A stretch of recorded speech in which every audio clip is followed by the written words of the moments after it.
Sejam bem-vindos a mais um episódio do PodPets. Hoje vamos falar sobre displasia. E para falar sobre esse tema, convidamos o professor e médico veterinário Diego Vivas, que é especialista na área, para responder a algumas perguntas. Olá, professor. Seja bem-vindo. Professor, o que é displasia e o que provoca essa doença? Olá, tudo bom?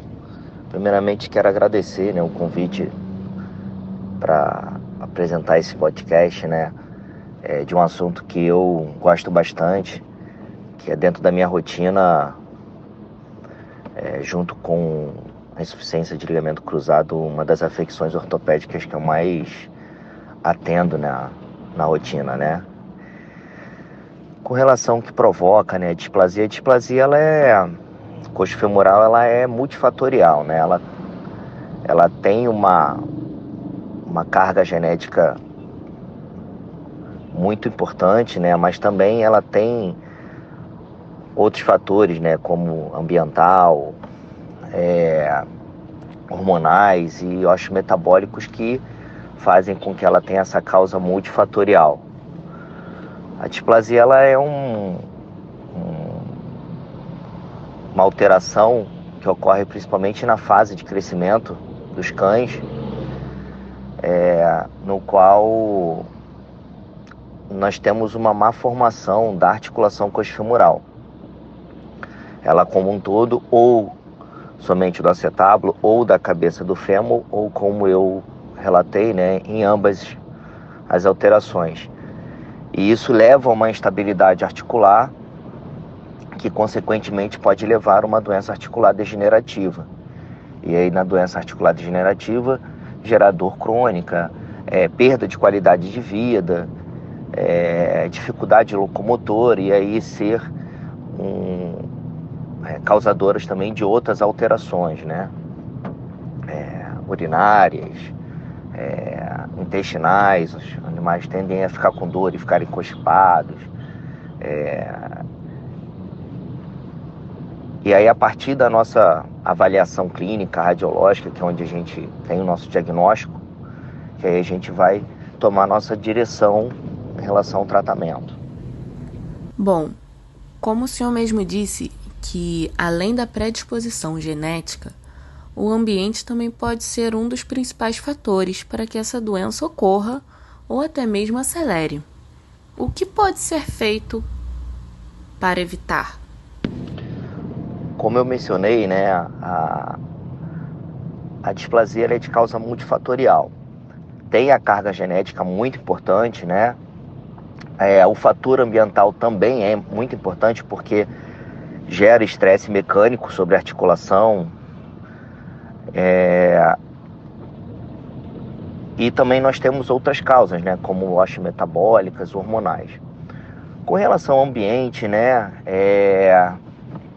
o que mais influencia são os pisos lisos, que os animais escorregam e aí, esses escorregões podem causar microlesões nessas articulações, microfissuras, e aí você acaba gradativamente gerando lesões intraarticulares.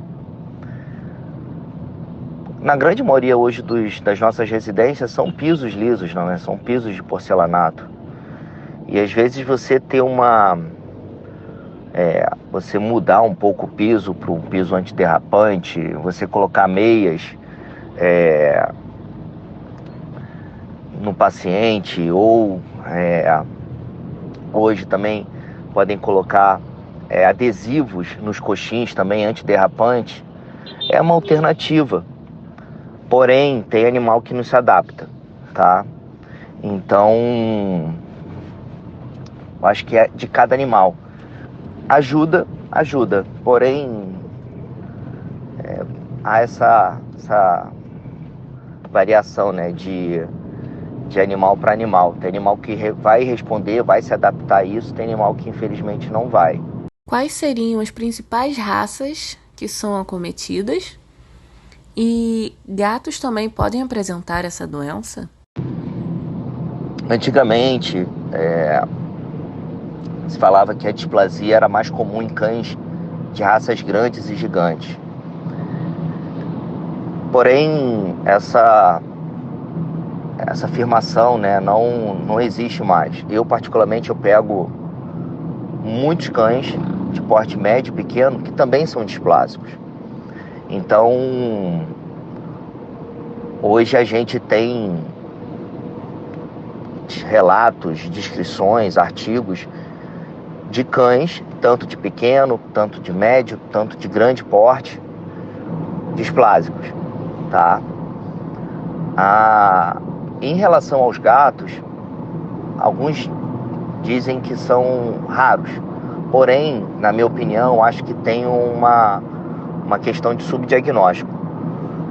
Dos gatos serem um pouco mais difíceis de fazer uma avaliação de marcha, às vezes não toleram tanto uma contenção física para fazer o exame clínico, né? Os testes ortopédicos de Ortolani, de Bardens. E aí acabam descrevendo essa raridade. Mas, na minha opinião, é essa questão do subdiagnóstico. Eu tenho alguns trabalhos, alguns relatos de caso de gatos displásicos. A literatura relata uma casuística maior em Maine Coon, em Bengals e alguns relatos de casos isolados assim pelo curtos brasileiros, sem raças definidas. Então, eu acho que quanto mais publicações nós tivermos nesse âmbito da medicina felina e mais estudos retrospectivos de cães atendidos com displasia de diversas raças e portes, a gente vai ter mais afirmações de que é uma doença que pode atingir qualquer padrão racial em cães e também em felinos. Professor, um dos relatos que muitos tutores falam é que o cachorro anda rebolando. Mas quais seriam os sinais que os tutores deveriam observar para poder relatar melhor ao médico veterinário? Em relação aos sinais clínicos, tá? De uma forma mais aguda, né, o que você vai observar é uma claudicação unilateral, tá? E um quadro de dor. O animal tende, por questões, né, de defesa do membro, ficar com a coluna um pouco arqueada e jogar um pouco o peso do corpo para os membros anteriores. De uma forma um pouco mais crônica, né, o que a gente observa são os membros pélvicos atrofiados por conta dessa defesa, desse desuso do membro, e os membros anteriores mais hiperatrofiados por conta dele estar suportando a grande parte do peso do animal. Consequentemente, né, é um paciente também que vai ter uma dificuldade de se levantar e de se manter parado em estação. Então são animais que tendem quando parados em estação, eles sentem esse desconforto e tendem a querer deitar. Professor, a displasia em si tem como prevenir?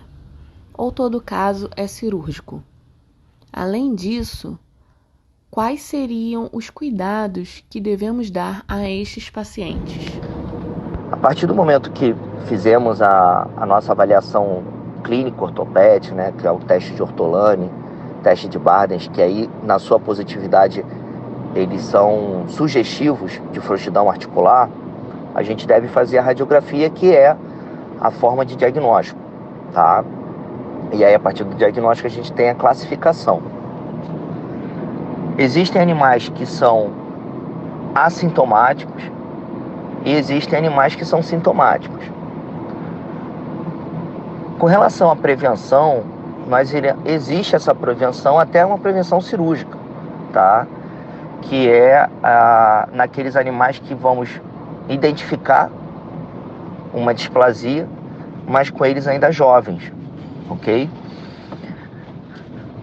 E essas cirurgias preventivas, elas tendem a melhorar a relação do acetábulo com a cabeça do fêmur. Uma delas é a sinfisiodese púbica juvenil, que ela é indicada em cães até 20 semanas de vida. E a osteotomia dupla pélvica ou a osteotomia tripla pélvica, que a gente indica em animais também displásicos jovens de até no máximo 8 meses de idade.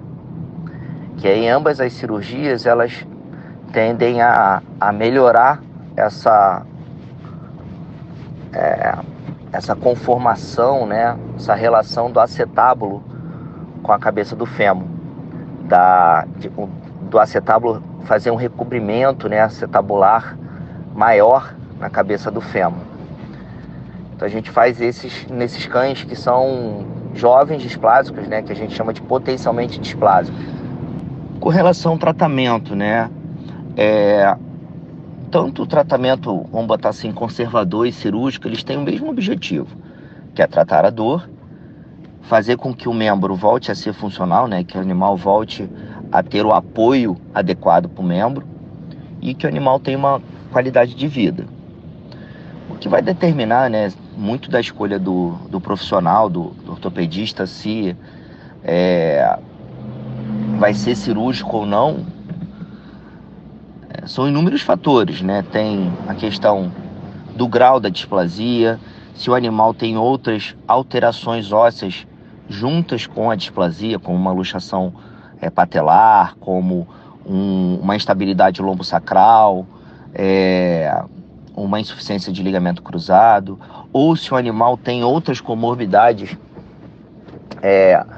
clínicas que possam impossibilitar, por exemplo, um procedimento cirúrgico, né, um anestésico, como uma cardiomiopatia, algum problema hormonal, endócrino, que numa possibilidade de desequilibrar esse paciente, né, ter um risco maior anestésico ou até pós-cirúrgico. Outros fatores como questão financeira, se o proprietário vai ter condições de fazer um pós-operatório, tá? E seguir as orientações médico-veterinárias. Então tudo é determinante para a escolha do tratamento, se vai ser conservador ou se vai ter uma tendência mais cirúrgica. Ainda falando sobre as cirurgias, né, além das que eu já mencionei, são cirurgias mais preventivas, né, como a sinfisiodese púbica juvenil e a osteotomia tripla ou dupla pélvica, outras cirurgias também podem ser realizadas, tá, como forma de tratamento. São elas, né, com aspecto um pouco mais paliativista, a denervação acetabular e a pectineotomia, e os que vão alterar a anatomia da articulação coxofemoral, que é a exerese, extirpação da artroplástica da cabeça e do colo femoral, que é a famosa colocefalectomia, e a prótese total de quadril. E aí fica a cada cirurgião fazer a sua melhor opção de tratamento, mediante aquilo tudo que eu comentei, né, de alterações ósseas e fisiológicas que o animal possa ter, e aí optar pelo melhor procedimento. Com relação a cuidados, né, desses pacientes, eu acho que a gente tem que saber orientá-los, né, os tutores, os responsáveis, e eles saírem totalmente elucidados, né? Se a gente for atender um paciente que tem uma predisposição de ser displásico, a gente já orientar esses tutores a ficarem com feeling, né? Ficarem espertos em algumas alterações que possam ser manifestadas em animais com displasia. No momento que a gente atender esses animais, a gente saber fazer um bom atendimento, um bom exame clínico, fazer um controle álgico para esse paciente e indicar o especialista. E aí o especialista, com uma avaliação mais minuciosa, junto com a radiográfica, direcionar melhor o tratamento desse animal e depois fazer um acompanhamento clínico ortopédico e radiológico. A displasia coxofemoral e a insuficiência de ligamento cruzado são as afecções ortopédicas mais rotineiras na clínica de pequenos animais. E eu vejo alguns colegas, clínicos gerais, com muito receio de fazer um atendimento ortopédico prévio. E nós não devemos esquecer que a clínica geral é importante para uma avaliação prévia e um tratamento prévio desses animais. O clínico geral ele deve saber noções básicas de semiologia, de clínica ortopédica. Saber fazer uma avaliação de uma marcha, saber fazer exames clínicos ortopédicos para diagnóstico e descarte de outras afecções ortopédicas. E assim poder fazer um bom pedido de um raio-x, fazer a indicação do especialista e fazer um tratamento prévio, com analgésico, anti-inflamatório. Então fica a mensagem para os clínicos, de não esquecerem e não ficarem com receio dessas avaliações. Obrigado pelo convite e fico à disposição de vocês para qualquer dúvida, qualquer esclarecimento. Obrigado.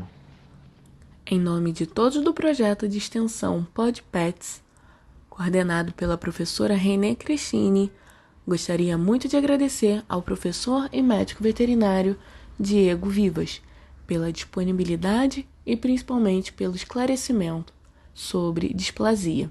Obrigado!